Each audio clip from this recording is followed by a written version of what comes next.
একটি বিদ্যালয়ের ছেলে মেয়ের অনুপাত আছে, ধরো ছেলে আর মেয়ে, তার মানে এটা দেখা যাচ্ছিল তোমার ছেলে আর একটা ছেলে একটা মেয়ে, ঠিক আছে, ছেলে মেয়ে একসাথে লেখা হয়ে গেছে, অর্থাৎ ছেলে মেয়ে এবং ছেলের সংখ্যা 40 জন বলে। দেখো একটু আগে সেম একটা অঙ্ক এরকম কিন্তু করেছি, ঠিক আছে। দেখো 5:4 ছিল, ছেলের সংখ্যা বেড়েছে, ছেলের ছিল প্রথমটা, তার মানে এইটা বৃদ্ধি পেয়েছে, 5টা বৃদ্ধি পেয়েছে, 4 কিন্তু ভাবেই থাকবে।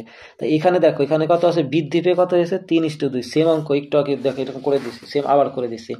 একটু আগে কি বললাম যে এই দুটো, এই যে মেয়ে দুটো, এদের তো পরিবর্তন হয় না, এই দুটোকে সেম বানাবো। দেখো তো এই 4 আর এখানে 4, দুটো লসাগু করতে হবে। এখন একটা কথা আছে কোনটা সেম বানাবো, দেখো এই 4 আর 2 লসাগু কত, 4 না, এই 4 বানাবা দুটোকে। দেখো এখানে যদি 4 বানাতে দেয় তাহলে 1 দিয়ে গুণ করতে হয়, তার মানে 1 দিয়ে গুণ করা না করা সমান কথা। এই জন্য দেখো একটু আগে আমি 1 দিয়ে গুণ করিনি, ঠিক আছে, ডাইরেক্ট এটাকে কত দিয়ে গুণ করেছে, 2 করেছি। কেন, এটাকে 2 করে দিলে এখানে 2 দ্বিগুণে কত হয়ে যাচ্ছে, 4, সরি, এখানে 2 দ্বিগুণে কত হয়ে যাচ্ছে, 4 হয়ে যাচ্ছে, আর এটা 2 দিয়ে গুণ করলে 3 দুগুণে 6 হয়ে যাচ্ছে। তার মানে বুঝতে পারলে তো, দুটোরে আমরা 2 দিয়ে গুণ করে দিলাম। এটা দেখো আগের যে 4 ছিল এটা 4, এই দুটোই সেম হয়ে গেল। কেন সেম হলো, কারণ এই মেয়ের সংখ্যা বাড়েনি, বলেছে কি ছেলেরা 40 জন বেড়েছে, তাহলে দেখো মেয়েটা সেমই আছে।